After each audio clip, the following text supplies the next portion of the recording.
All right, so time for another episode of What's This Meets That. I'm Russ, Jared. and we are going to talk about the Fanatic on this lovely episode. Oh, yeah, I'm excited about this one. Yeah, Fanatic. When this came out last year, 2019, the Fanatic is a movie directed by Fred Durst, that Fred Durst of Limp Bizkit popularity. Very famous. John Travolta's, would you call it a masterpiece, maybe, in some... It's a performance. It's definitely a movie. He was definitely in it. Yeah, he existed in it. I think the real actors in the movie were his shirts, to be honest with you. Devin Sawa, which I know, yeah, from crappy movies, but great. Yeah. This is like an actual crappy movie. Yeah. And then it's not a big cast. Then there's a couple of folks, Anna Golja, I think, Jacob Grodnick, and James Paxton. I don't know who they played, but we can dig into it. Written for the screen by Fred Durst himself and Dave Beckerman, who I don't know. Yep. I went to high school with a kid named Dave Beckerman, actually. Weird. Not him. All the same way? Yeah, so this is a fun one. Some of the production and box office numbers are pretty great. Reportedly, it cost $8 million to make, which seems like an awful lot. Like, how do you raise $8 million to make who? You know, No possible way. And it crushed it at the box office, making a sizable $3,153.00. Really impressive. I think one of my favorite things is I remember when it opened, like in September, I think last year, and we were talking about going to see it for the podcast, and then we're like, nah, maybe we should just wait on this one a little bit. And then immediately after it made $3,000, they were like, oh, and it's going to be on streaming services next weekend. And since then, I think it's only been getting more and more free. Like you're just going to hand out copies of it to everyone. Yeah. And the Fanatic, do a quick synopsis of it. So the quick logline on it is it's about a rabid film fan stalks his favorite action hero and destroys the star's life. Yep. It's pretty terrible. Sums it up pretty well, I think. Yeah. Apparently based on a real life experience by Fred Durst. Oh, really? That sounds surprising that he would have a fan that big. Yeah. Yeah. That's that. Yeah. Oh man, is there any other quick notes you want to talk about the movie before we dive into this? I don't think so. I think we just get right into it because there's a lot to talk about.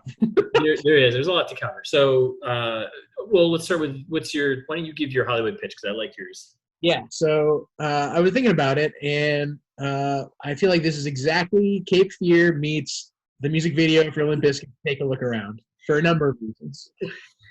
So Cape Fear, think about it this way: Devin Sawa is Nick Nolte, and John Travolta is Robert De Niro, right? Yep. Okay. Perfectly analogous, makes a lot of sense. You know, spurned fan comes back to mess with you, kind of thing. Yep. Perfect for that. And Limp Bizkit's Take a Look Around. A lot of fun facts about this one. So Fred Durst directed it, just like the Fanatic. Both are awful. And Take a Look Around video, which, in case you don't remember, is the Mission Impossible 2 theme song. Oh, is that? Oh, I was trying to remember where it was from. I was gonna look it up, but okay, yeah, all right. And Fred Durst on the record as openly hating this music video, even though he directed it and presumably created the music for it, did everything for this music video. Also hates it. So hey, sometimes you just hate your darlings, I guess, as they say. And so it seemed fitting that that we really dive into Limp Bizkit here. Also, being forced to listen to Limp Bizkit in the movie. Yeah, so tell me about yours. Mine's pretty straightforward because I thought yours was good, but I just went with pretty obvious, just misery meets a dumpster fire. That's mine. Yeah. Yeah, no, that sums it up. I mean, it's literally misery. Yeah. And misery inside the dumpster fire, probably, I mean, Devin Sawa was, I feel like, similarly tied up at one point. Very much exactly tied up the same way. Yeah. So, yeah. All right. Well, we can move on and get to the good stuff here. But before we get into tearing this piece of art apart, why don't you do some of your fast facts because you pulled these up. So Yeah. First of all, generous calling this art, but it's all art. You just gotta. you're a nice guy. So, I mean, it doesn't even really need to be said, but obviously John Travolta won a Golden Raspberry for Worst Actor for his performance in this movie. It's horrendous. Like, I think I brought it up very early in my notes here of just being like, whoever cast him in this role didn't think about it for 1 second. No. And I hope it was Fred Durst. I hope Fred Durst was like, you know who we need to play this? John Travolta. Yep. Yeah. Well-deserved Worst Actor. Also nominated for Worst Director and Worst Picture, but I don't know how or why, but yeah, I mean, I could. Yeah. The next one that I thought was exciting was a little bit of a role reversal situation for Devon Sawa. So if you were a big Eminem fan in 1999, 2000. Who wasn't, right? At the time. I know Fred Durst was, for sure. And Devon Sawa actually played the titular Stan in the Eminem music video, Stan, who's an obsessed fan who goes on to commit horrific acts. I thought that was a nice little spin on. Yeah, nice little flip of character there. Well, yeah. Yeah. Also, that was a wig. John Travolta's hair. I don't think we're going to talk about it enough. This is from an interview that I read with John Travolta. And someone was asking him, how did they decide on the characteristic look? And they go on and they talk about like the shirts and stuff. But more importantly, they talk about his hair. And so John Travolta is telling this story, and he's like, "Oh yeah, Fred Durst said, what about a mullet?" And I said, I don't know. He said, there are different kinds of mullets because, of course, Fred Durst is an expert on the different types of mullets. Of course, from Jacksonville, Florida. Yeah. And then follows it up with they're not all what you think. So I told him, let me take a look. I went online. I went through 150 versions, which mind-blowing that there are that many types of mullets. I guess Fred Durst is right. I'm not sure I judged mullets too quickly. And bam, found one with a guy with spectacles. I went, oh my gosh, that's Moose. Then I said, Fred, how do you see him dressed? And that's when he talks on, apparently this is loosely based on someone that Fred Durst actually knows. Yeah. Not as extreme of an example, but always had a big Hawaiian shirt, shorts, the backpack, the sneakers, all of it, based on reality. And then the haircut and glasses were, just whatever. Inspired by a picture, but who knows? This conversation for creating the character of Moose should not have taken more than 3 minutes. No, it's a very character. Like, there's no way. I don't know anyone who could seriously go up to him and be like, "So, as a director, what were your thoughts behind Moose the character, and more so like his hair and how he would dress?" It's like that should have been like, yeah, I don't know. Hawaiian shirts and shorts and white socks hiked up pretty high is pretty, stands out, Yeah. Also, but you have to think, and you're right, like, why is this a conversation? Like, you would think that as a screenwriter for this, Fred Durst would come in with a vision of like what his based on real life character was supposed to look like. Like, why are they adding in a mullet later? And unbelievably, I feel like that ties to the last fast fact that I had of allegedly, this is John Travolta's favorite character that he's played. Which makes no sense. Like, John Travolta used to be good. He was in good movies at some point. Yeah.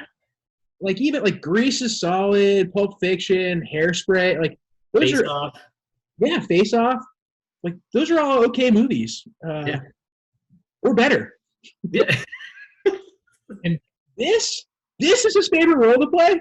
It was the range. It was the range. He got to, first of all, and let's touch on this a little bit. His character is obviously mentally ill.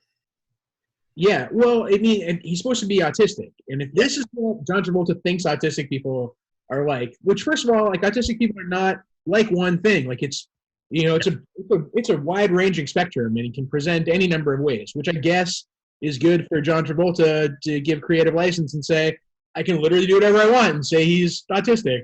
So you're this autistic guy who's going to be a stalker, and you're going to wear Hawaiian shirts and shorts all the time. That's it. Yep. Imagine Fred Durst walks up to you and hands you that script.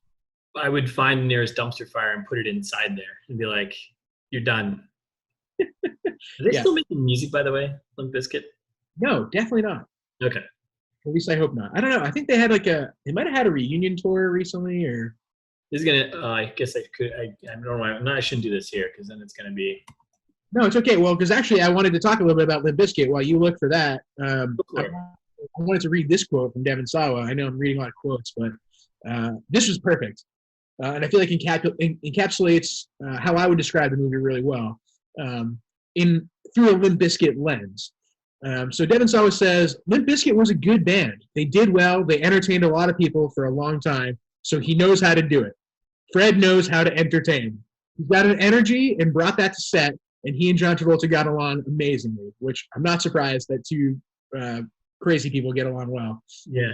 He just gave me another script for something that's even more bizarre that I would be the lead in, and we're figuring out how to get it made. Fred's a good one for sure. That feels really like a forced kind of comment, you know? Like, I just want this to be over so I can move on to like the next commercial gig I have. Like, yeah, like Devon Sawa, you're not a prisoner in Fred Durst's house. You don't have to say this. Yeah, you definitely don't. Wow, look at how many albums they had. 1, 2, 3, 4, 5. They have one that's coming out, Stampede the Disco Elephants? What? Perfect. Well titled. The last one was 2011, so I feel like that's a good chunk of time. 9 years ago at this point? Holy shit, yeah. The world has waited too long. They need it. All right, so those are two good fast facts. So I guess let's just get into it, right? So because we didn't do this last time, we gotta be better at this. But this is like spoilers abound here. If anyone who's actually listening gives a shit, but from this point on, nothing is safe. Yeah, unlike when we did the Last Days of American Crime, I don't recommend people watch this. I say go spend an extra hour watching the Last Days of American Crime. Yeah, that stuff. When you sent me that text, you're like, "Yeah, I think Last Days of American Crime is better than this," and I was like, "Yeah, but man, that movie was like 5 hours long. It was like, it was like an epic that wasn't epic, and it was just painful, and it was brutally slow." But it kept on giving. Like there were so many fun things to talk about, and it was like so one-dimensional. And half of the movie was taken up by film company logos in the first 5 minutes. So many company logos. It was like an actual solid 3 or 4 minutes, I think, of logos on the screen. And then lastly, Redbox Entertainment, which I didn't know they needed some extra money producing this. And so they got Redbox. They were like, hey guys, if we give you the movies real quick to have exclusively in Redbox, but also only for a small amount of time, will you please give us a little money so we can finish the movie? And they were like, fine. Well, since when is Redbox like an entertainment company other than a kiosk? I had not seen them invest in a movie like that or like have their production. I mean, I'm sure they have, but don't know. Maybe they're getting into the content game because everyone else is. Apparently. So yeah, too many logos. So let's just start right from the beginning. So the opening of this movie is a quote, and I think you have it written down. You are a fan. Without you, I'm nothing. And that's a quote from the fictional character that Devon Sawa plays. Yes. Hunter. I forget his last name already. Hunter Dunbar. That's it. Yep. And a quote that he says later in the movie. It's not just a famous quote from this guy's fictional life autobiography or whatever. Like, this is a quote that he says, like, this is a line in the script. Because you haven't introduced anyone yet. You don't know anything. My first thought was like, well, what? Oh, Hunter Dunbar. I should know that guy. Like, I was like, immediately I was off-put. I was like, oh, should I know this literary reference? Or like, whatever they're trying to do here. It's usually what you do. Like, you put quotes in the beginning of a movie is from someone that everyone knows. You're like, oh, okay, this is kind of setting the meaning and theme of what this movie's about, but they're just in when I realized, oh no, this is a character in the movie. I was like, oh, that quote at the beginning, and I had forgotten what it was completely by that point. Yeah. I was like, oh, that was from this guy? Yeah, I looked it up. I was like, wait, that guy, that's just the guy in the movie. Yeah, you're a better man than I am. Then it jumps into the narration, which drove me insane. Why? Yeah, why exactly? Why is and the narration is from Moose's friend there, the female photographer, basically paparazzi photographer, right? Yeah, Leah. Yeah, and who is presumed to be an important character from narrating scenes that she's not in and has nothing to do with, and this. How would she know any of the stuff that she's saying? First of all, Yeah. And then it's so sporadic. It's like I think I called it out each time because there were like 3 times that she said words. We'll hit him as we go through because it was just weird because like you start with the narration. It's like, okay, if it's being narrated by someone and that someone's like a tertiary character who, I mean, I guess she does cause all the problems because she gives Moose all the ability to basically find this guy, but it's like, and she's not a very good friend. Right. And then like, so, and then she's in her first narration, she's introducing LA. And she's like, you're like, oh, good. Thank you for telling me where we are immediately. I didn't have to infer anything, like how lazy you think I am, which is great. And then she goes on to say, I call it the city of bullshitters. Yeah. And she's the only one who's ever said that about LA. Like, oh, yeah, no one's ever said LA is a city full of liars and con artists. And it's like, just so on point. It's like too much on point. It's also like, movies, it's all about showing, don't tell. It's like, you don't need to tell me you're in Hollywood. And like you can just show a shot of Hollywood Boulevard and people are like, all right, that's Hollywood Boulevard. Oh, I wonder where they are. Yeah. I wonder what's going on here. Yeah. Just a little too much spoon fed there. And that line, it feels so cheesy. Because it's not like The Last Days of American Crime, where it was kind of hard for us to figure out where it was, but we kind of inferred that it was somewhere in like the Northwest United States, probably. Because they kept saying Canada, so it's like, well. Yeah. And like, it was good enough. Like, it was like, oh, that's fine. That's all I wanted to know about the set here. If you show me Hollywood Boulevard, I know it's Hollywood Boulevard. All right, so that's just the opening. Yeah. Wait. One more thing about the opening. Yeah, go for it. What do you got? Chalk drawing. Can we talk about the chalk drawings? That's what the next thing I got, the chalk drawings, which again, another thing that pops up throughout the movie that just doesn't make any sense. Like, I don't get it. Like, we'll get to the other ones, but the first one is just of him in Hollywood and the chalk drawing of Devon Sawa's character, right? Yeah. And it's like, again, by the way, you do the chalk drawing, I think they literally wrote Hollywood in the background. It's like, narrator doesn't need to tell us it's Hollywood because you have the chalk anyways. It's like, it's definitely the coolest bit of filmmaking that they do. Like the drawing and like the animation of these chalk drawings is really cool, but like serves no purpose. It's like, why? Yeah. Just like get into the movie. Just do it. Save it for the end credits or something like Spider-Man movie or something, like, where they do like cool drawings at the end or. Yeah. And also like in that, the open, I'm still conflicted. I'm pretty sure this was a comedy. I think it was a comedy that just missed all actual comedy points because opening when he's on his moped driving through Hollywood, as we now know, fourth time we know it's Hollywood. I was just like, it felt like a comedy. Yeah, it's very lighthearted, and also like what a false intro too, because like the stupid narration and telling me this is LA. Like, while that's happening, like, other stuff is happening, and, like, you assume the movie's starting, and then they do the chalk drawing, and then they do, like, a credit sequence. Yeah. That's what you're talking about, where he's, like, riding around on his bike, and there's, like why is this taking so long? You've literally spent 5 minutes basically telling us you're in Hollywood. Yeah. That's all they know. And John Travolta's riding a moped and looking kind of goofy and funny on it. He's like, oh, okay. Like clouds, you're like, oh, LA has crime. Like this cutscenes have like nothing to do with anything in the credits. Like, yeah, sometimes it's him riding through, but other times it's just like random like night scene. You're like, oh, like this is like a burglary in progress. Like, why? Thing we should look up. We should have looked up, but there's an opening shot there. When he does like the shots of Hollywood Boulevard, obviously with like all the stars, so it's Hollywood still. And there's like a homeless guy sitting on the ground. He's got the hat over his head. I wonder if that was Fred Durst. He had the flat brim kind of military cap on, or camo. I shouldn't call it military because it wasn't military, but, camo cap. It's like, I wonder if that's him just kind of posing in there. But anyways. Then it starts with Leah. And then like Leah's coming in and is like being his friend, right? Like that's like the next. Yeah, is that part, or is it really he goes in the comic book shop first? He introduces the comic book shop guy, right? You're right. Yep, you're right. All right. And is that when he goes to meet Leah then? Is after that part? Yeah, I think so. because I had a few. I remember when she first shows up, and again, you're like led to believe. You're like, oh, that's the woman who's narrating. Like I recognize her voice. Yeah.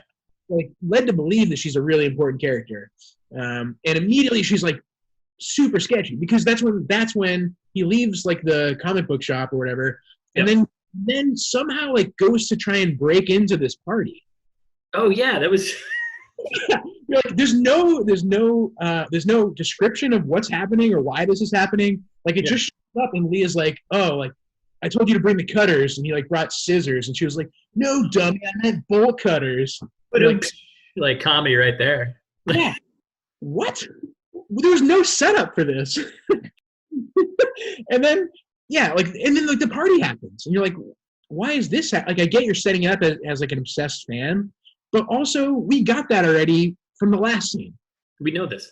Yeah, he just spent $300 on a leather vest that says Rico. Yeah. He's clearly a big fan of whatever. A fanatic, if you will. Fanatic, some would say. And then I had to call out that line because again, it's like a good comedy, also terrifying creep line when he's like talking to the other actress when he's looking for Devon Sawa and can't find him. Amanda, yeah. Yeah, and he's like, "Oh, you're a great final girl." That's good writing. Like, what a good creep line. So let's take a step back here. If we're really going to kind of break this down, so he's got basically two friends, if you want to call them that. 2.5. There's a character called Todd, who's weird bully friend type of thing, right? We'll get to him.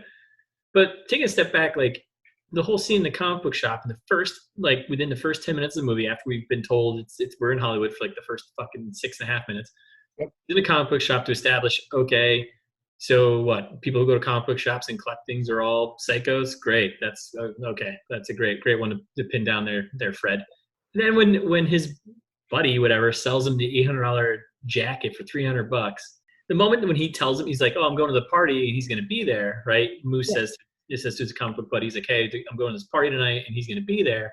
And then when he says like, oh, he's going to be in the comic book shop signing books, and he freaks his shit out, like, at that point, wouldn't the guy, like, if he's like concerned or a friend, be like, hey man, maybe we should go get help? Like, red flag and the red card on the field. You know what I mean? Like, red flag. And then I honestly forgot that there was even, I thought it was kind of a throwaway about the party in that scene. Because like, again, I didn't remember the party at all. When he goes, I forgot there was an in-between scene when he goes home and he's like practicing his speech in the mirror. So what he would say to Hunter Dunbar and whatever else. And I forgot about that. And I thought that whole scene, I thought he was getting ready for meeting him at the comic book shop. Like I was like, oh, when he was so excited about meeting him at the comic book store, I was like, oh, I just assumed that he was going home to rehearse that. For that, yeah. Completely forgot that there was a part. Like, what?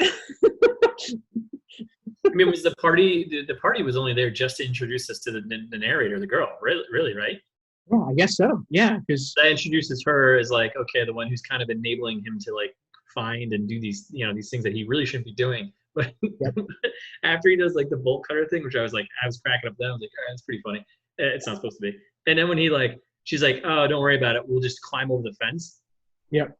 Okay. So he hops over the fence and when he lands in the trash, and he's just like, this is not a good idea. I was like,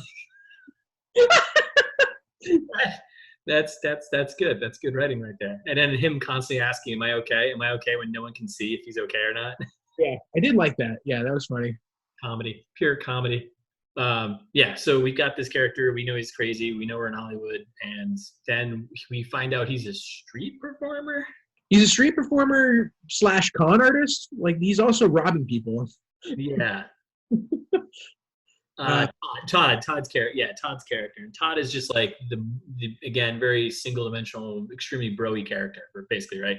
We all know a Todd, for sure. Oh, everyone knows a Todd. Total. He plays whoever the actor was. He plays a really good asshole. Like. Yeah, that's fair. He's good at that awful role. Even his friend there, Slim. I think his name was Slim. Even he was like also a good asshole. I was like, oh, okay. Oh yeah, James Paxton, Slim, and then Jacob Grodnick was Todd. Yeah, they did good in their roles. And then I love the takeaway. Speaking of John Travolta getting the best lines in this movie, when he's like, you don't respect the boulevard. Oh, It's like, I love this. Like, I'm gonna start saying you don't respect the boulevard all the time.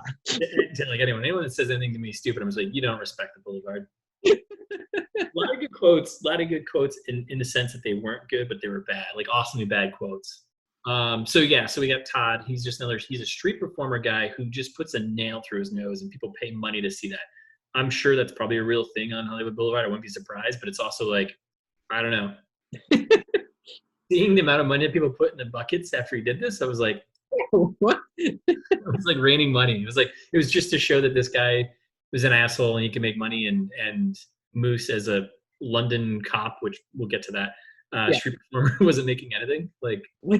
He could have just put a nail through his nose also, and it probably wouldn't have been that bad. Yeah. But that's why I assumed he was doing it first. I don't.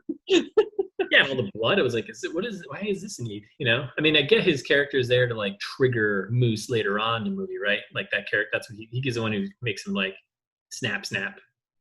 True. So Todd is on Hollywood Boulevard. I don't remember this, right? He's on Hollywood Boulevard. He does the nail through the nose. People pay all the money, right? And literally people are like 2 feet away. And it's when Moose comes up to him and is like, hey, you're just stealing money from people, blah, blah, blah.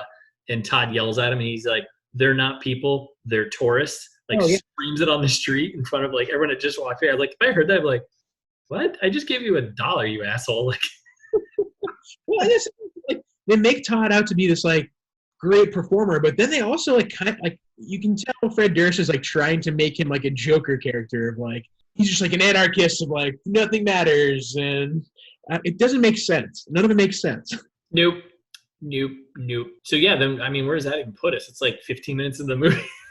Yeah, probably. Which in this movie is very short. It was like if you take out the credits at the beginning and the end, it's an hour and 20. Less than that, I would think. Like, think of how much credits there were at the beginning and end. God, so many. So yeah, like because I forgot that the party was going to happen. I thought that this whole rehearsal, this whole picking out his favorite shirt, all of this was meant for the comic book store. And so when he rolls up to the comic book store, and it's like the only time he's not wearing a Hawaiian shirt. Like right? He wears crazy Hawaiian shirts the whole movie. It's the only thing that defines the character other than being like a terrible caricature of whatever John Travolta thinks autistic people are like. But besides that, he's always wearing the same thing. Shirt, backpack, socks, whatever. White sneakers, white socks, tube socks. In this scene, he's got it like covered. He's like wearing like it's either a blue shirt or like an overshirt that covers everything. You can't even see his awesome shirt. I was like, no, you missed it. This is why the rest of the movie is going to go bad for you. You blew it. Yeah, be you, man. Wear your Hawaiian shirt when you're going to meet your, Yeah, and then when everything goes wrong, of course, like that was the other thing too. It's definitely someone's like first time writing a script of like. The things were just so like move the story along. Like obviously timed. Yeah, exactly. Like, of course, right when John Travolta's character gets there, he's gonna be like, "Oh, I got distracted. I can't sign your stuff. I'm gonna go talk to my family." Yeah. Of course, it had to be John. Like, it could have been 2 people in line before John. If I were writing the movie, it would have been a couple people in line ahead of him, and it would have served it just as well and not been so smacking you in the face with it. Yeah, no, I mean, this movie was not subtle in terms of like their setups and payoffs and like how things were moving along. It's like, okay, well, obviously this is going to happen. Obviously it's going to trigger his head. And those weird dream moments he has too. It happens a couple times. Well, we're watching Scott Pilgrim now, and like all of a sudden it's like a fantasy land where anything's possible. Yeah. It's like, what is going on? That's right. So the bookstore, that's right. He's going to get up there. He has to run. His buddy is the one who like tells him like, oh, there's someone out here like looking to talk to you, whatever. And it's his wife and his kid out back. Yep. I don't even know what they told him. Like, I'm sure she said it was like, oh, it's over. Or don't come home or something. I don't know. Was it negative? I don't even think it was. He was just like, he was supposed to be taking his kid. And he was like, I'm kind of busy right now. And she's like, oh, yeah. Who said that you would watch him? And he's like, oh, like, fuck Danny, my little son. Like, I hate that anyway. He doesn't really but and then his wife's just like, fine. And then, like, she just drives away. Yeah. And then that's when he flips out, and then that's right, because then Moose comes out trying to look for autograph, whatever, and kind of Yeah, and then he gets that good line of like, "How about I sign your face with my fucking fist?" And I was like, yeah. "That's the most Fred line I've ever heard." I Yeah. was just gonna say that is like probably shredded of one of his fucking songs. It's definitely a lyric he's probably written, right? It's break stuff. It's definitely break stuff. Oh, it definitely is. Definitely is. And then like, I keep going back to Leah because I think she's in the next scene after that. Unless, did you have more to talk about there with? Nope. Yeah. Okay. So before that, when he gets set up with the app and he's sitting there talking to Leah, like, who is she? They never really say other than like she's an acquaintance that also seemingly does paparazzi photography. They're BFFs. But like, yeah, sure, we can infer that, I guess. But like, that's when like this is the one time they don't beat you over the head with something. Like, show me that they're friends. Like, it makes no sense currently. And then when I wrote it down because it was so jarring to me when she's like, "I love you," and he's like, "Yeah, I love you too." Oh yeah. What? Like, why is she enabling him like this? Like, if she knows him well enough to say "I love you," then she also knows him well enough that he's like not a stable person that she shouldn't be giving addresses of celebrities to. Yeah. Like, which all of this is happening in the same scene. Like, none of it's consistent. None of it makes sense at all. And his stupid backpack is always open. Did you notice that? Yeah. Like, just zip the backpack, would you? Just zip it. He's like a very obsessive person. Clearly, that's the plot of the movie, and yet the backpack's always open. It drives me fucking nuts. Yeah. So we were just talking about when he gets the Star Map app from Leah, and he now has the address for Hunter Dunbar, which wildly irresponsible because obviously within minutes he's already going to his house. Yes. And so he gets to Devon Sawa's house and then proceeds to like creep the shit out of him, like as he should, like in the worst possible way to talk to a person. He's like trying to get an autograph. Devon Sawa is clearly afraid and like sends his son away. He's like, "Oh, go inside, play your Xbox." Completely reasonable. Yeah, completely reasonable. And then Devon Sawa goes and like threatens him. And this is a question for you. What was he doing with the marker with the "here's my autograph" bit? Remember when he was like, yeah. So like, John Travolta gives him a marker and he's like, "Oh yeah, you want my autograph? Sure. And he like looks like he's gonna sign the vest, and then he just like gets up real close to him and like kind of like stabs him with the marker. Did he pierce his chest with a Sharpie? Like, what the fuck's happening right now? Yeah, and like he seemed totally fine afterwards. Then too, and like he's just like, "Ow," like, okay. Yeah. He's like, "You better not come to my fucking neighborhood. Like, get out of here. Get out of here, guy." What a gross overreaction from Devon Sawa. I get stressed, but at the end of the day, like, would the whole thing been fixed? He just like, I'll sign something. Yeah. Is the movie over if he just signs something? He's like, you know what, this is annoying, but and I guess if I sign something for you, will you just go away? That's what a non celebrity privilege thing for us to say. Like, sure, if I just sign something for everyone, all of my problems would go away. Right. I mean, there's definitely some very blunt commentary about being a celebrity, obviously here, and it's like, is this like Fred Durst, like fucking therapy to like, you make a ton of money and off music and all this, and this is a problem? I mean, there's a bit of like, you kind of sign up for it, and yes, there's a bit of like, all right, people are a little too obsessed with the celebrities, but I don't know. So that was the first encounter. It was really weird. Oh yeah. So yeah, the first encounter was weird, and then I feel like the timing in this movie is tough too, because it seems like things that are hours are actually days, or the other way around. And I'm like it's like, oh, later that night when he's working as a London Bobby on the boulevard there, like what? Like, I don't know. I feel like he's had a pretty rough day so far. And then he goes in the bathroom and like they make a huge scene out of Todd like bullying him with a vape pen. Yeah. What's that? Like, at first I was like a switchblade or something. Like, I couldn't really see what was in his hand. And then he's like, And then he like takes a big drag on a vape pen, and I was like, wait, what? It is the least most like badass thing ever. Like you Yeah. just, yeah. I was like, is this just like does Fred Durst hate people that vape or like I don't know. Oh my god. So that was Todd and Slim giving him shit. Yeah, And also, and yeah.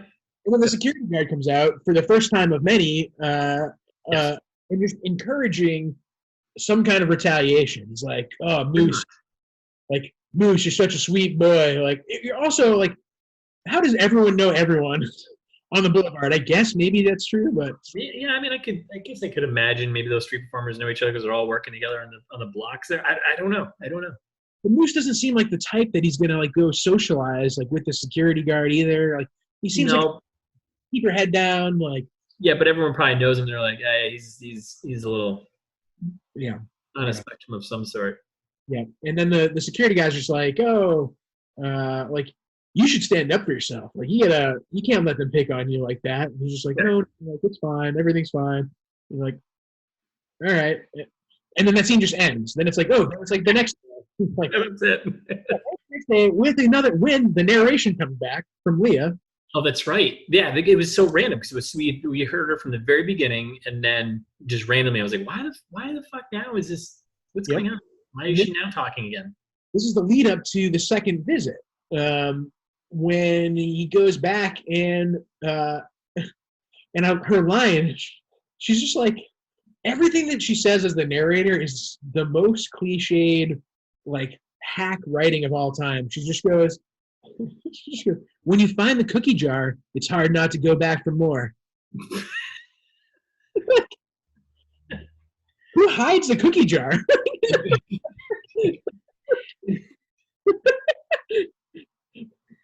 Oh my god! Right? Yeah, yeah.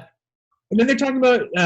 She's like, I think this is when, because then it's after. So like that visit's very unproductive, right? Like he leaves the note behind, and the maid kind of yells at him. Yep. Hey, you get out of here! And he's like, whoa! Yeah. And then leaves the note for him, and then he goes and meets up with Leah. And then she's like, oh, like he's like I'm not your BBF anymore. Do you know what BBF means? Because I don't. Was it BBF or BFF? No, he said BBF. Best buddy friend. Yeah, and like, so like I just Googled BBF because I had to know. Not sure if that's a good. Top 4 answers: butt buddy forever, best friend. Oh, that's it. Yeah, that's probably what. Best boyfriend, or belly button flop. So We go with belly button flop. yeah, I assume it's probably that one. Yeah, but that makes the most sense. That's fitting, right? Anyway, it just seemed weird because like they don't explain it, and I don't think that's that common of a term. I don't think it is either. I don't know. I don't know what the kids say to each other these days, so I may be wrong, but I guess we're not in touch with the kids. You're right. yeah, who knows? The language is always changing.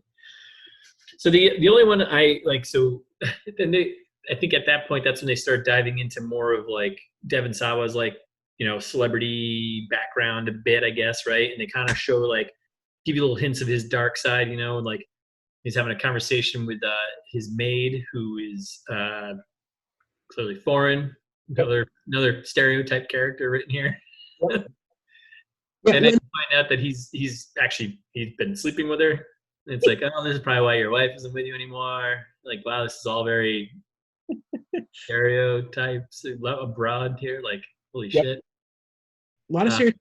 And also, he just had back-to-back, like if we're to believe that these are 2 days in a row, interactions with Moose that were terrible, right? At the comic book shop and then in his own driveway. And that's right. Yeah, and the maid is like, oh, like there was a crazy man here, and he's not concerned at all. Yeah, that's right. Like you just experienced a crazy man 2 days in a row. Yeah. How are you not concerned about this at all? He's just like, no, like, yeah, a crazy guy, sure. Blah blah. Let me give you a hug, and maybe we'll make it. Oh no, that's not. Like really.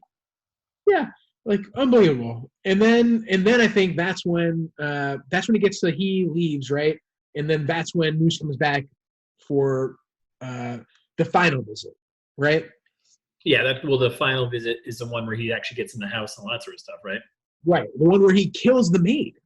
It starts off.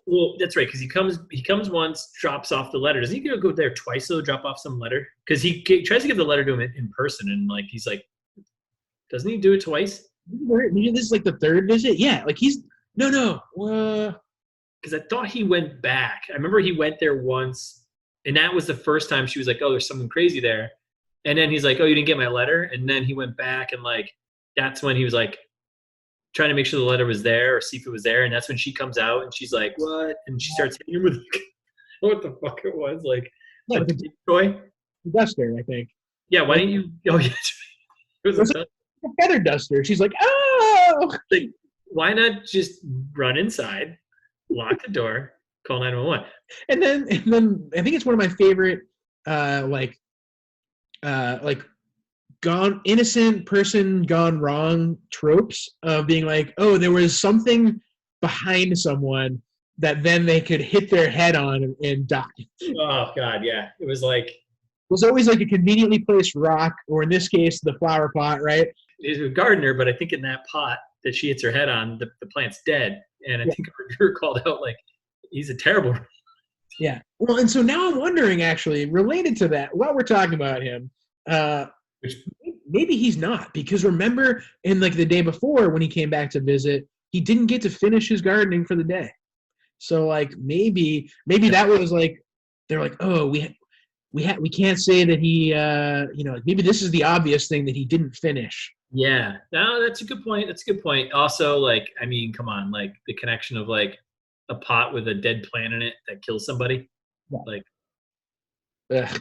And then he just walks away, like, and then he's like, oh, like, yeah, sometimes I get nosebleeds. I get nosebleeds sometimes too. Like, you just gotta use some tissues, and then he just walks away completely distracted. You're like, you've painted this character as someone who doesn't always understand like social situations or that kind of thing.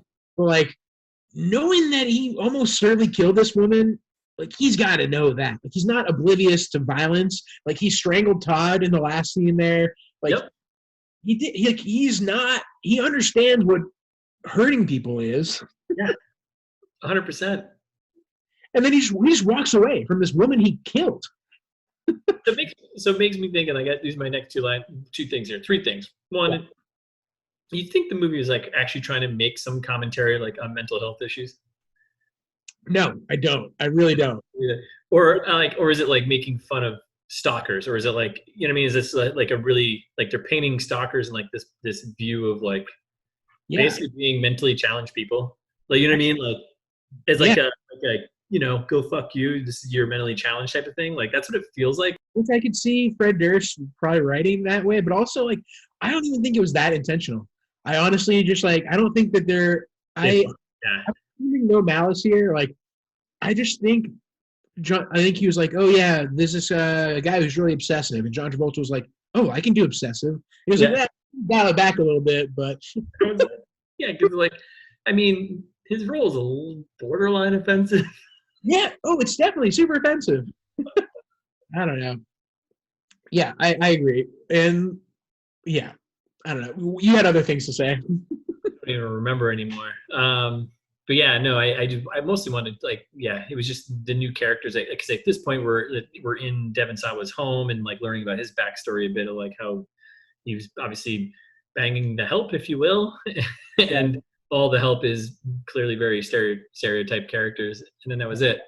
And then security cameras in his house. So like, yeah, right. Like I have security cameras, and I'm a poor person. Like I don't need it. This guy has like this crazy mansion in Hollywood, and you think that there would be some kind of camera anywhere because then. And this is why I have a problem at the end. The end is just so stupid. Yeah, well, and then like this whole thing is the end, and like who knows? Like there's no, or almost the end, right? This isn't the final visit. You're right. This is not the final. This is when he's in there and he does the taking of the pictures and like all the weird stuff. But it seems like he's in this house for at least a full day. Like Yes. he's sleeping around, doing all kinds of weird stuff. No one notices him all day long. Which Somehow. is, I don't know how that's possible. It's not like he's a fucking super spy. Yeah, he's hiding under the kid's bed there. Your favorite scene. Yeah, because it was definitely a laugh out loud moment when he was like, Devin Sawa was putting his kid to bed, and you see the toy, and you see the bed, and then like a hand just comes out and grabs the toy and pulls it back underneath the bed. Yeah. I'm like, how did John Travolta get here and no one noticed? Like he's not stealthy. Like he's not. No. And then he goes, and then he proceeds to take a bunch of pictures with him, post it on social media, which are like, again, how is no one Yeah. everyone aware of this? Oh yeah, and then we were talking about Devin Sawa's backstory there. I forgot the other thing I wanted to call out. When they're trying to do the one thing that they don't do a lot of, thankfully, which is like the other big movie mistake that they seem to narrowly have avoided for the most part, is wild exposition, but they do that a little bit with the camcorder. When they go to set up that like he loves his son, and John Travolta like goes into his living room when no one's home, and he's watching the whole movies of him and his son on the camcorder, with his wife too, like it's him and his wife and his son and whatever else. But also, this is the camcorder. He's watching it in the camcorder. The tape that he's looking at, it's from like 10 years ago. Like his kid was a baby, or like not even born. Remember? Like, why is the most recent tape in the camcorder from when his wife was pregnant? His kid was 14. Yeah, and then they do the flashback to Moose's childhood. Oh, that's right. And they had that's right. They flip back and he's watching Night of the Living Dead. Yeah, but for what? Yeah. Other than to set up the one Night of the Living Dead line later, there's literally no purpose for that scene to exist. Absolutely no reason for it at all. It made me so mad. And that's when, I forgot that there was this middle visit there, because that's when he goes back, he starts walking down the street away from the house, and Devin Sawa catches up to him, and he's like, oh, and he's like, he's got Limp Bizkit playing in the car for his son. He's got a son in the front seat, and he goes, oh, hey, like, you like Limp Bizkit? Like, and then he goes, I used to listen to this back in the day, and then he's like, blast it.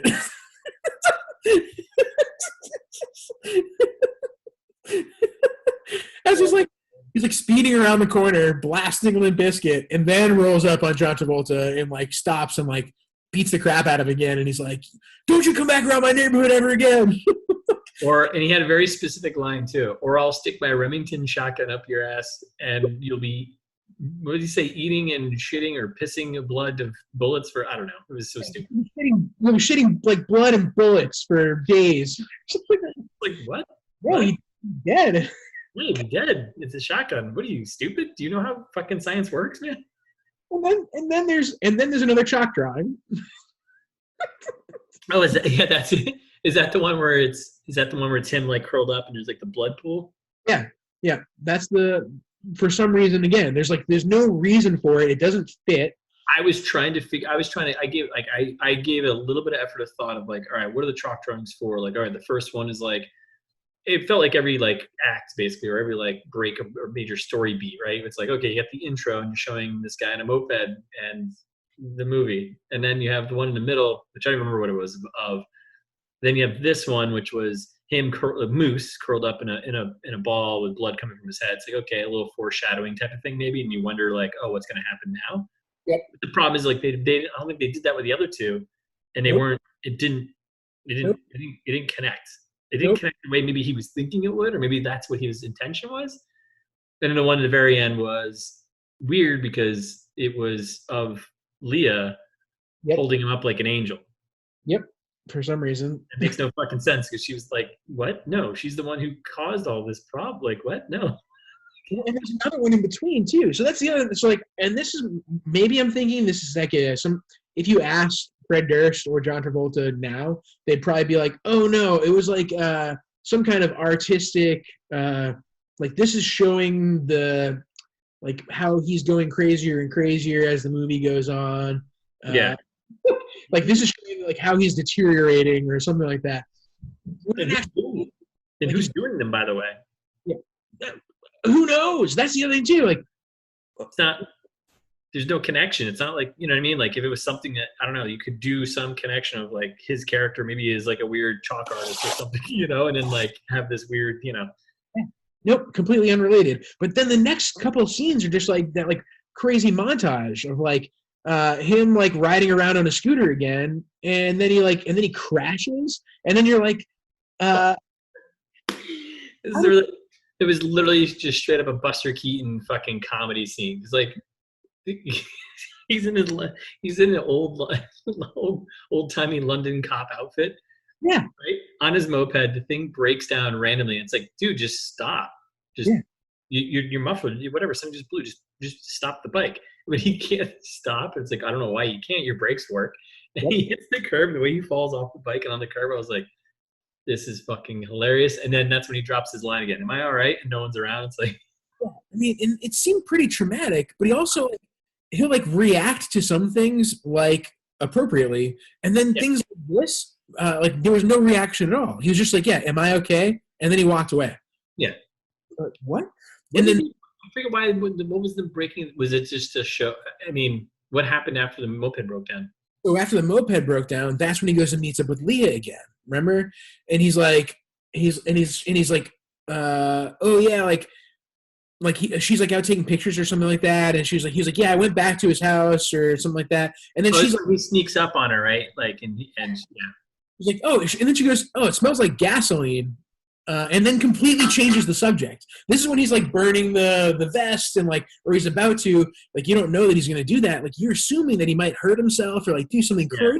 Yeah, which by the way is another terrible tie-in to like the whole gasoline scene at the end when he's got him tied up. It's like. Yeah. It's to build the suspense that we think like it's gasoline. He used gasoline earlier.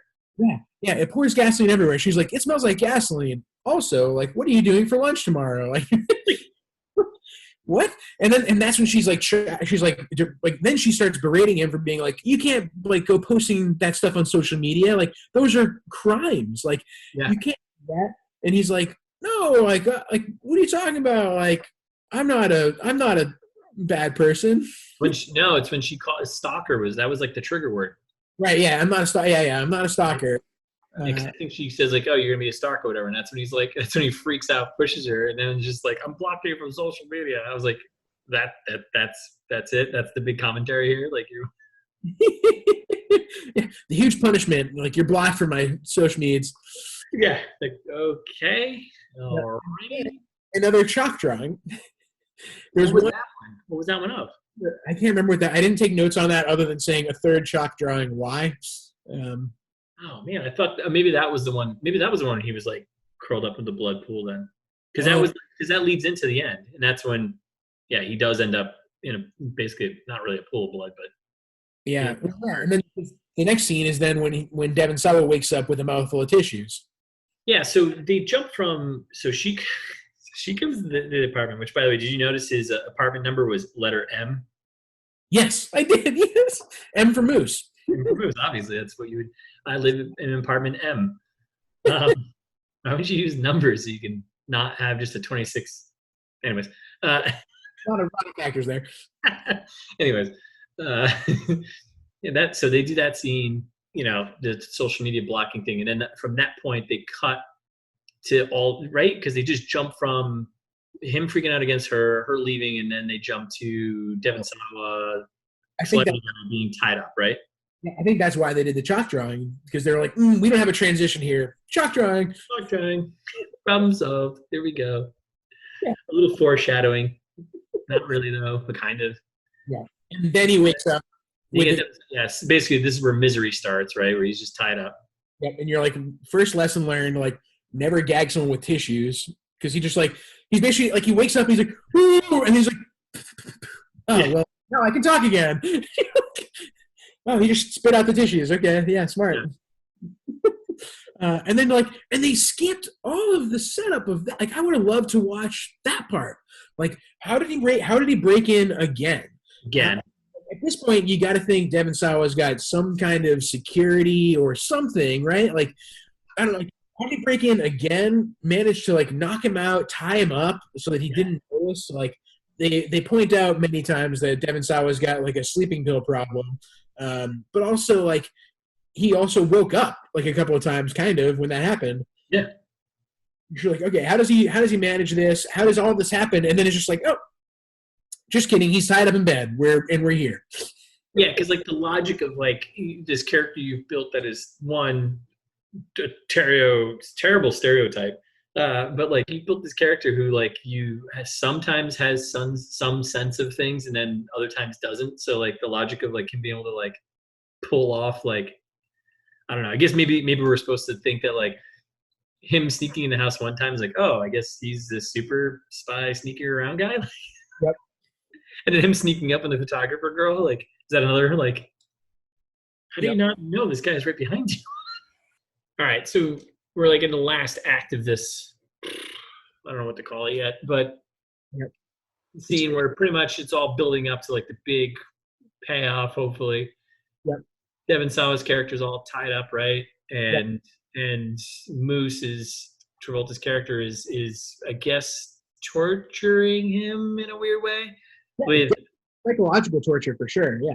Well, there's no doubt. Like he what's the three things he does? One is like Sawa's character like wakens up, right? He's all tied up, he's freaking out, and he looks over and he sees Moose on the ground with like blood on the floor. Remember that part?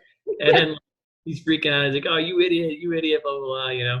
And then Moose wakes up because he's just like, "See, I can be an actor. I can do this too." Yep. Unbelievable. Good. And then he goes for like a couple things, right? He does that one, and he does he comes out in like Jason Voorhees mask and like coming in with like the knife.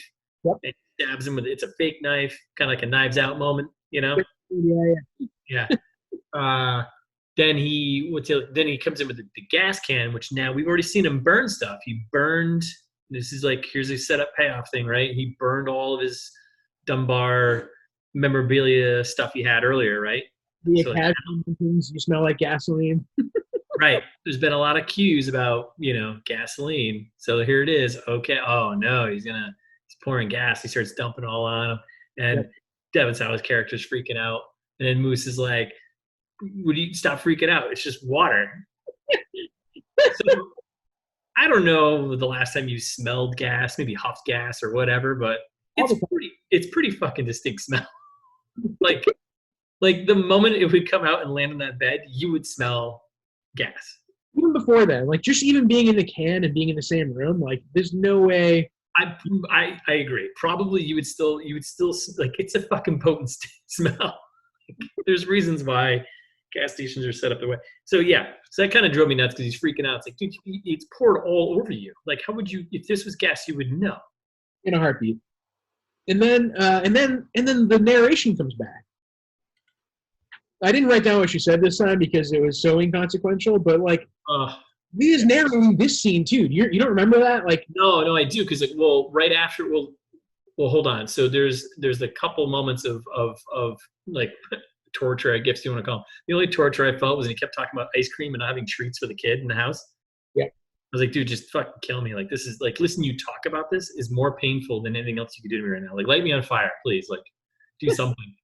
Yeah. But I forget. So does he go into like the fever pitch moment of visuals? I think that's when she's narrating, right? Or I think she might even start narrating before that. Yeah. And then like I think it might even be like before she gets in the house, or before or when he's in the house, because like that whole line where she says he didn't cross the line, he moved it. Oh yeah. Yeah. Like she's not there. Like she doesn't seem to talk to him all that often. And he hasn't told her anything about what he's been doing, really. No. Like, how is she able to narrate these situations? That's when she would know because she's blocked on his social media. So right, exactly. And then, like, speaking of Moose's fantasies, like he does it a few times where he like thinks about meeting Hunter and Line there, and they're talking to they're like talk to each other, or Hunter's like saying, like, oh, like you're my biggest fan, like happy to sign whatever you want, buddy. Yeah. Like sneering in all of them, and I didn't understand the point of that. I was like, why is Hunter? If this is supposed to be Moose's like grand fantasy of meeting his hero, like, why is he already sneering at him? Yeah.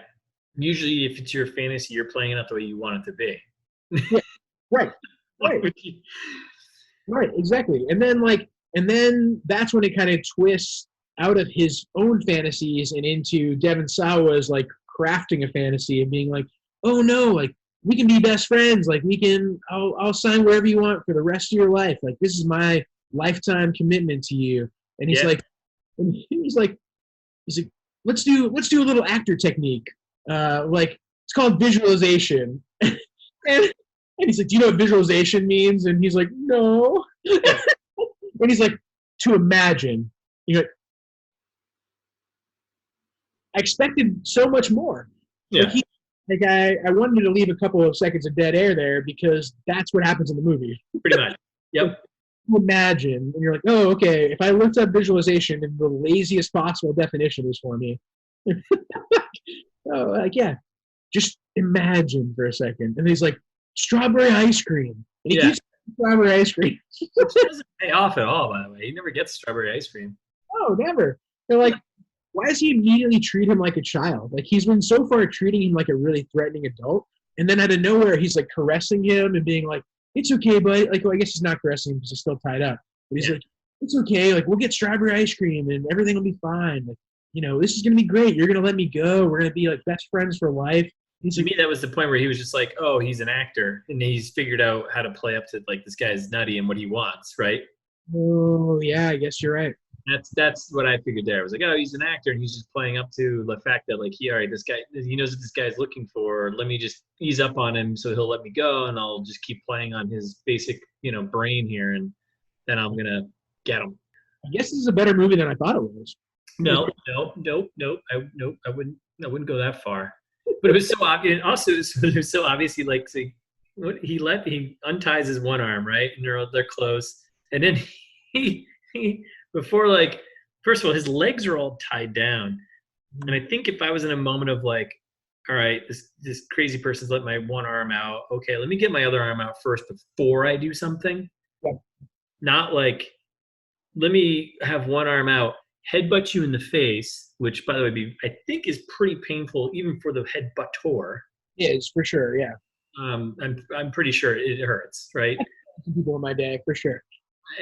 I've never been headbutted, nor have I headbutted someone, but I hit my head, and I know no matter what, intentional or not, it fucking hurts.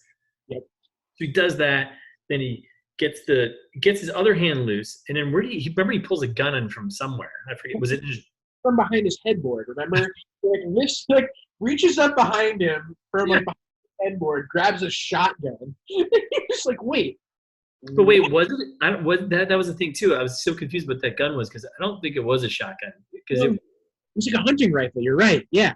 Yeah, because it was a very focused aim. Because so he pulls that thing out and moves on the ground, and then the one moment of first moment of two crazy moments of violence, he just shoots. He shoots him, but he shoots his fucking fingers off.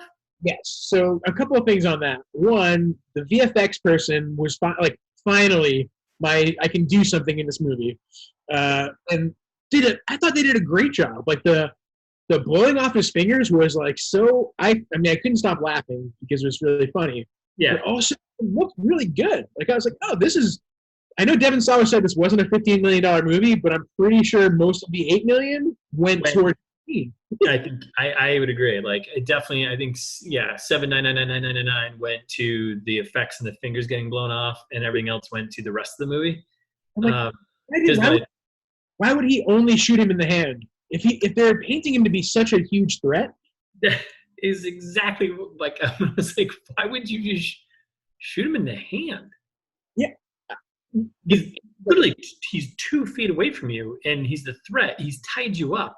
Like, you are perfectly in a position to shoot this guy dead and be like, yeah, I was tied up. Completely inexplicable. There's no reason.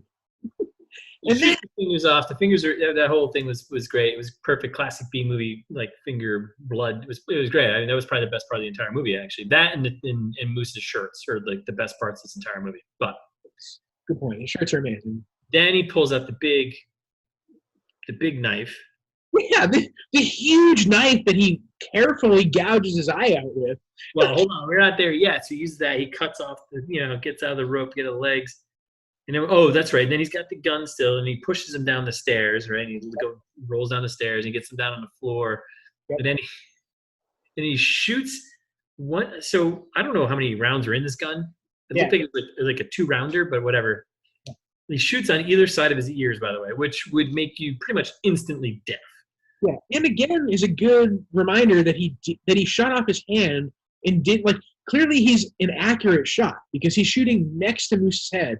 If he wanted to actually disable this person or kill them, he could have immediately just done it. Yeah, I mean, I think either you or I probably could have within that distance. Like, yeah, I could probably. I'm pretty confident I could hit you.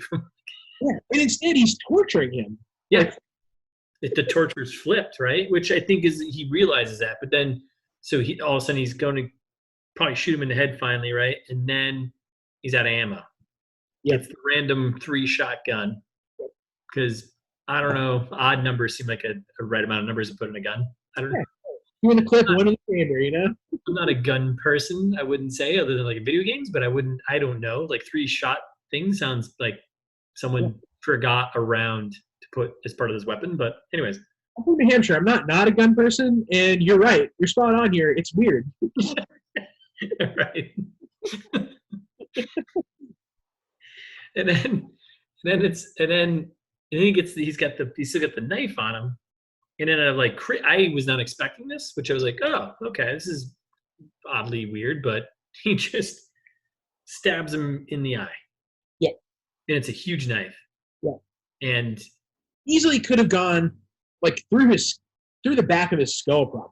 Oh, I mean, this thing is a Rambo knife. I mean, this thing was beefy. Like, yeah. This is like a 10-inch blade. Yes.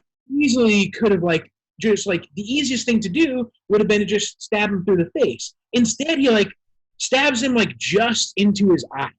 Yeah. Like there's no other damage done. He's just oh, just a tip. Just a tip.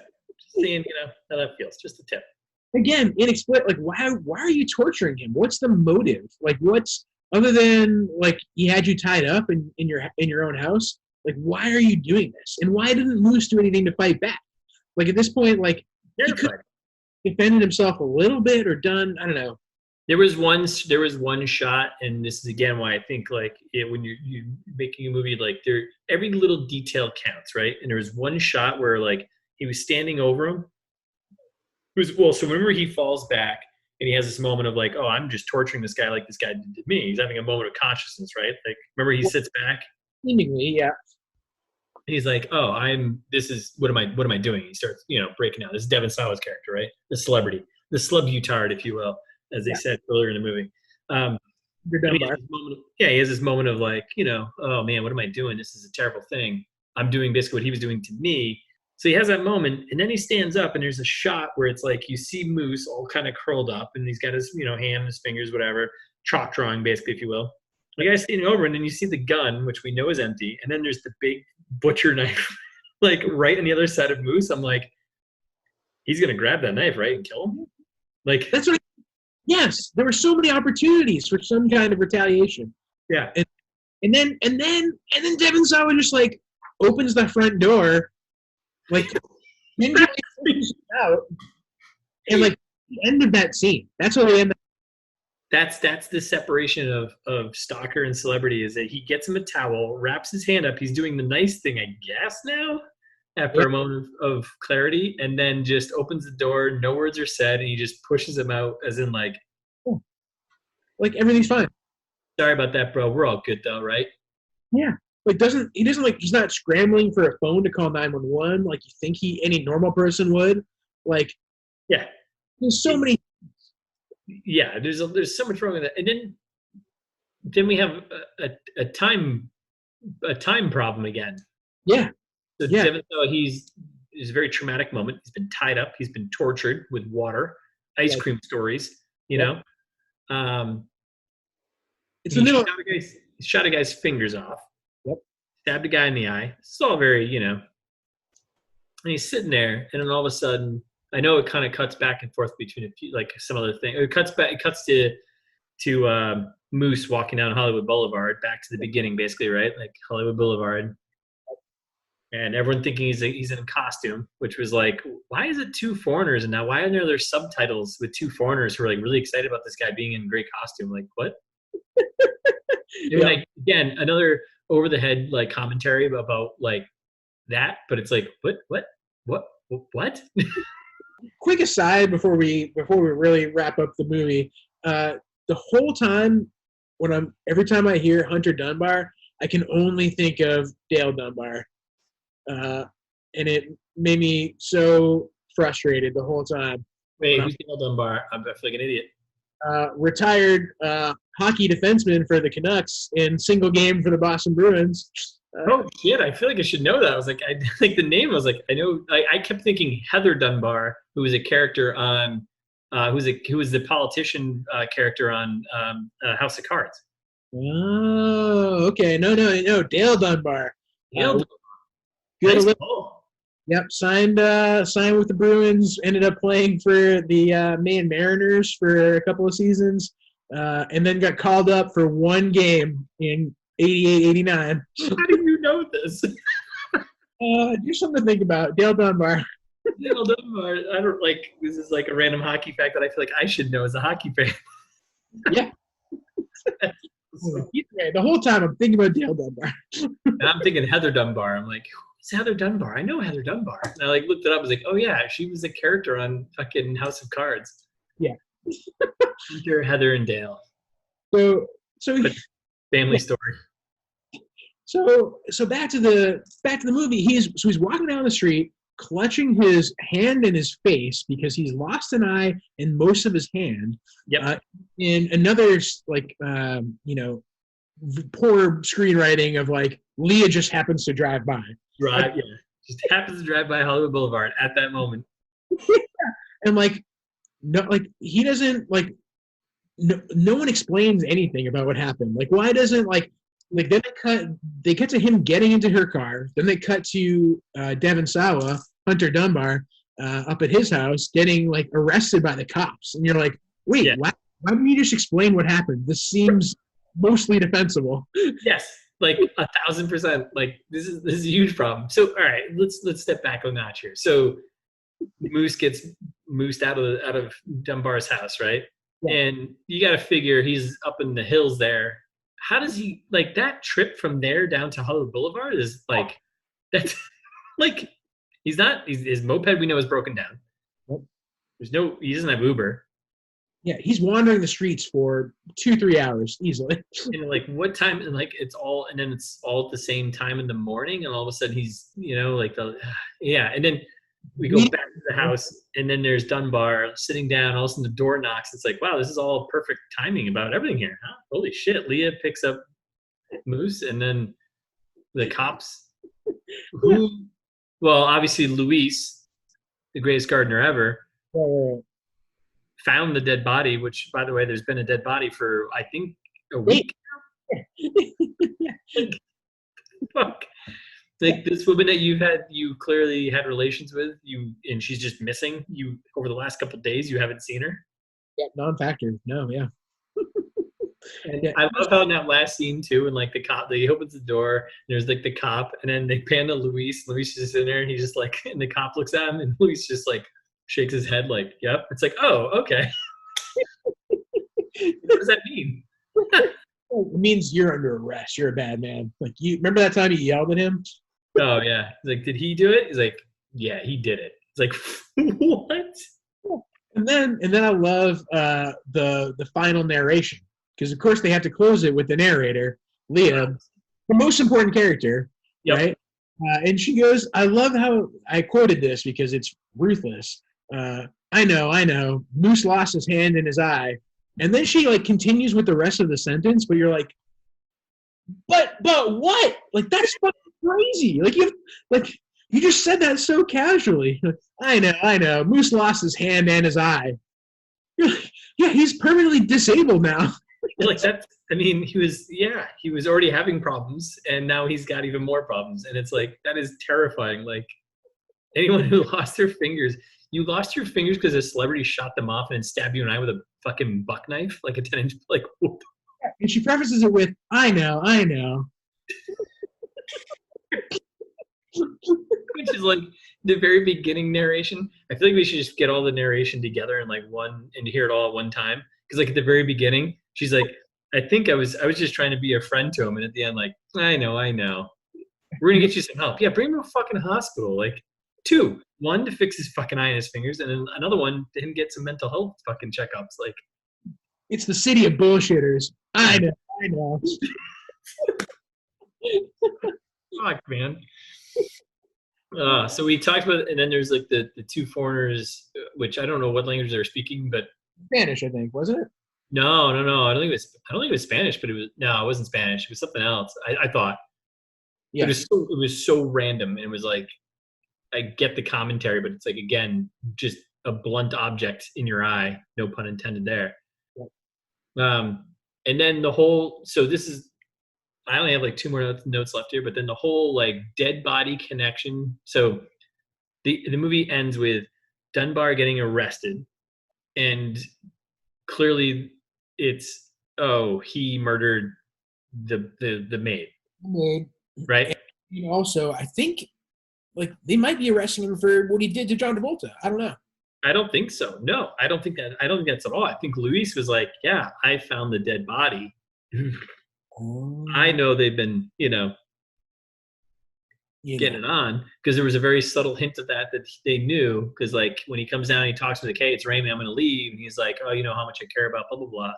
Right. Yeah, good So point. Luis knew things were going on. And then he's like, yeah, he probably killed her because, Jealous lover. what does it matter? Like, your wife's not with you anymore. So what does it give? Who gives a shit? Yeah. Also, you were the worst murderer ever if you just had someone hit their head on a pot and just left them in your backyard for like 2 days, seemingly. It's 2-3 days. There's no amount of time. It's unclear, but like they showed her like rotting corpse. Like she's kind of getting a little funky. You can tell. Oh, 100%. Yeah. And then that's it. And you're right. The whole movie is solved. Like, the guy's got, he has to have cameras. What kind of rich person doesn't have cameras? But so this was like an eye roll moment for me. There was a lot of eye roll moments in this movie, but so that whole thing of like him getting trotted out, right? So now picture this whole thing. Picture who wrote this, and picture it being a very like egotistical, like, I'm famous and these are the things I have to deal with, and it's like, yes, and it's fucking terrible. There's definitely stalkers. There's definitely crazy people out there. There's crazy paparazzi. Like, it's crazy. It's a stupid thing, and people shouldn't be obsessed. You're just a person, right? Cool. I'll put that aside. But like, I think the commentary is definitely with him getting arrested at the end. It's like the celebrity is in this confinement, like in this cage of, God, I hope. Maybe I'm giving a little too much credit because I think that's a little smarter than what this fucking movie is. But like, I think like their thought was like, yeah, you know what? Let's have the celebrity get arrested at the end, because really he's not at fault here, because he's the one who's getting stalked. But you know what? He really is in a prison of. I would put $1 on it. But if I interviewed Fred Durst and I said that to him, he'd be like, it's actually a really good idea. Yeah, you know what? Yeah, that's what we meant to do. Yeah, you're giving Fred Durst far too much credit. It just seems like just so obvious, but I don't know. Even that is like that good of a premise. Yeah. And then the very end, when the screen goes black, laugh out loud moment, the last one of the movie, when John Travolta's character yells out, "I am not a stalker." Oh yeah. Yeah, you're like, that's how it's gonna go. And then it goes to a chalk drawing. Then it's the final chalk drawing. Leah is an angel holding up Moose. Yeah. I'm not a stalker. Then it's the final chalk drawing, and then 15 minutes of credits that lead with John Travolta is Moose. Then a film by Fred Durst, because we haven't already seen that 300 times in all the other credits. I feel like every 5 seconds there's like, and a film by Fred Durst. Oh, in case you forgot, here's some Limp Bizkit so you can remember this is a film by Fred Durst.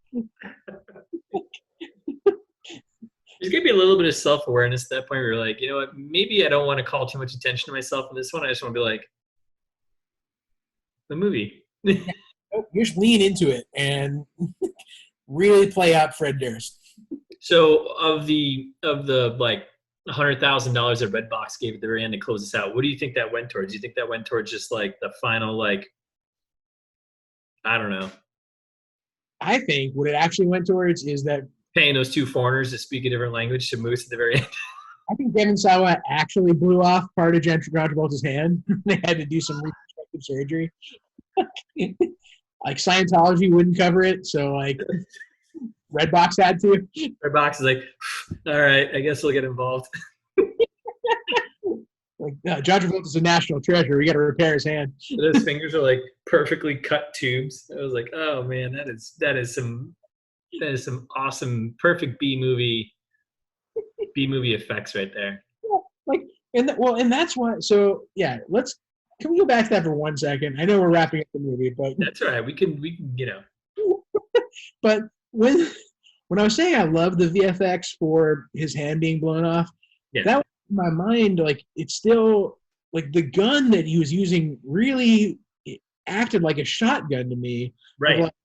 Like a rifle would not cleave his hand perfectly. No, we know there's only one weapon that does that. It's a lightsaber.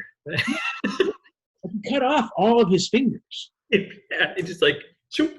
Yeah, like it was like 4 even tubes. Like, how do you achieve that with a rifle bullet is incredible. I think it'd be a little more mangled, if anything.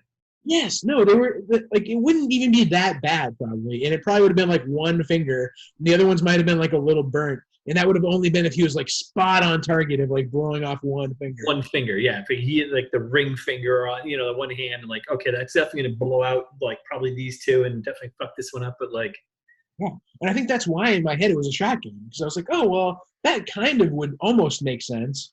Like, yeah. How? I thought it was. I thought it was like a double shot. Two round.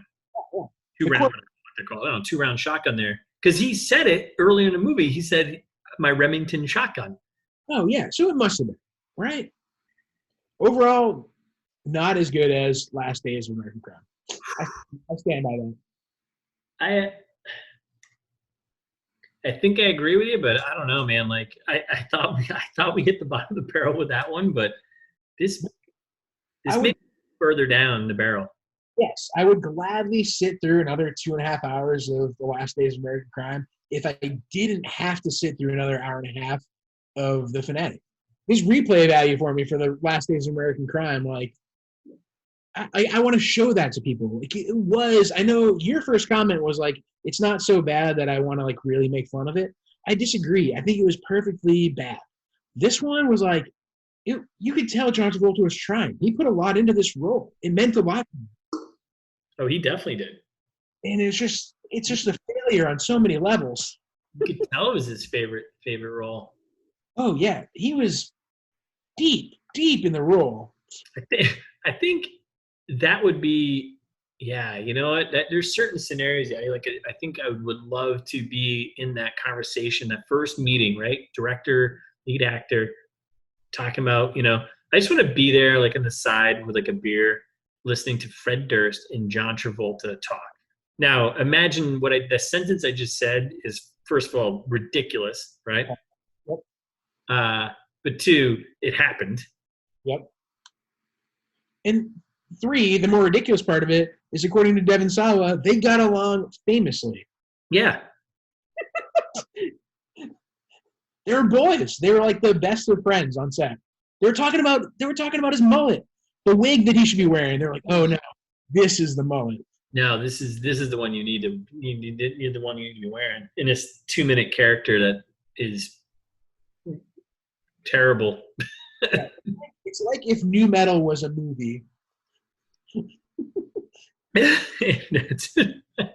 was taking a sip of my beer when you said that. All right, so do we have another segment in the works here? We got to do the bad review, right? Yeah. Bad reviews is a great segment of the show where we read reviews of people who reviewed the movie we just talked about. Yeah, it's good to remind our listeners, all of them, that of exactly what we're doing in every segment. So do you want to start with yours, or? Mine's a 5-star review, but it's also satire. but I enjoyed it, and so I thought it was worth sharing with the class. Bring it. So the title of this review, amazing. 5 Period. stars. Amazon. Yep. We're not, Amazon. we're not getting paid by them, by the way. Yeah, this is not a sponsor. Amazon. Okay, here you go.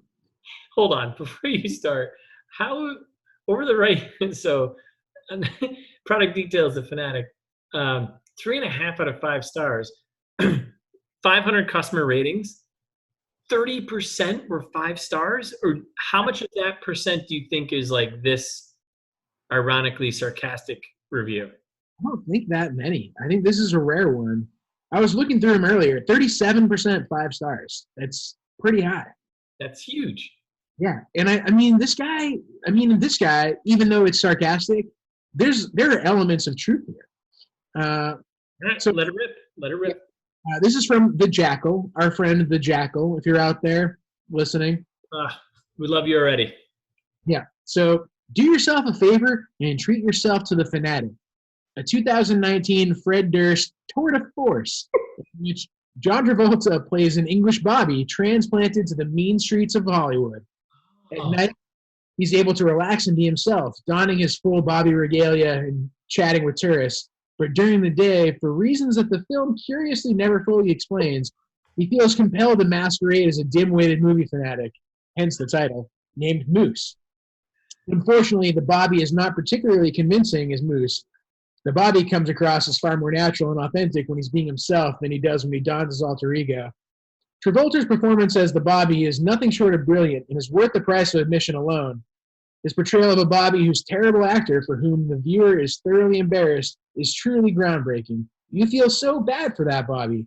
He's done so many great things in the past, but you fear he's now hopelessly out of touch, that there's little or no hope for him. A bleak masterpiece. Don't look for any happy endings here. Pip, pip, and cheerio. Enjoy. Like I gotta yeah, slow clap for that. That is what a great perspective. Like yeah. Yeah, I agree. As a Bobby, he did seem free. Like there was a lot of practicing in the mirror. There was a lot of talking to himself on the phone, presumably. Yeah. I feel like there's a lot of. This meets that. It could be updated to Misery meets Joker. To be honestly. Oh yeah. Honestly, because people say that. To be honest, adverbally, maybe the Fanatic influenced, the Joker. Who knows? I could see that. They were definitely shot around the same time. So mental illness covering, he's a street performer. He's a street performer. Maybe there's really a commentary on American culture. Yeah, social media, people obsession with people. They shouldn't be obsessed with. Yeah. What's that? I'm gonna block you. Yeah. That's a good one. That's pretty good. So that's yours. You get the 5 star. I went with the 1 star, the 1 out of 10 on IMDb here. I'm realizing now that the subject line of this review is actually wrong. It says Juice is the worst gardener. It was actually Luis. Yep. Hey, J and L are only one. K separates the J and the L. Yeah. So JKL, JKL, it happens. It's not like this person did it in multiple locations. Yeah. We'll read through as if a real person wrote this, but this is 1 out of 10 stars. This is a bad review here. The real tragedy here is that Juice, who we know is actually Luis, is the worst gardener on the planet. Did he just keep stepping over the dead maid? If he has a dedicated gardener, why did he have a dead plant? One that was apparently important enough at some point to earn a spot in the middle of the yard in a massive pot. Right. That then murders the maid. Which we discussed as well. One, Luis, not Juice, he left for the day, so we think that maybe he didn't get to that pot. And 2, just the metaphor, the analogy there, the connection of dead plant in a pot and someone dying, hitting, like, come on, that's just beautiful writing right there, right? That's just you to IMDb user Cassan. Cassan, yeah. Maybe, I don't know. Yeah, or Shan. Yeah. I like that review a lot. That's good. Those are both good. Those are solid. I think That's what we were all thinking, you know? they should be fans of our show. How do we end this show? How do we end the episode? We never really ended well. It's just been kind of like a long ramble through the forest. A long con, as they say. Yeah. I think we should say, and that's all, folks. Follow us on the internet. And that's all that we have to say about that.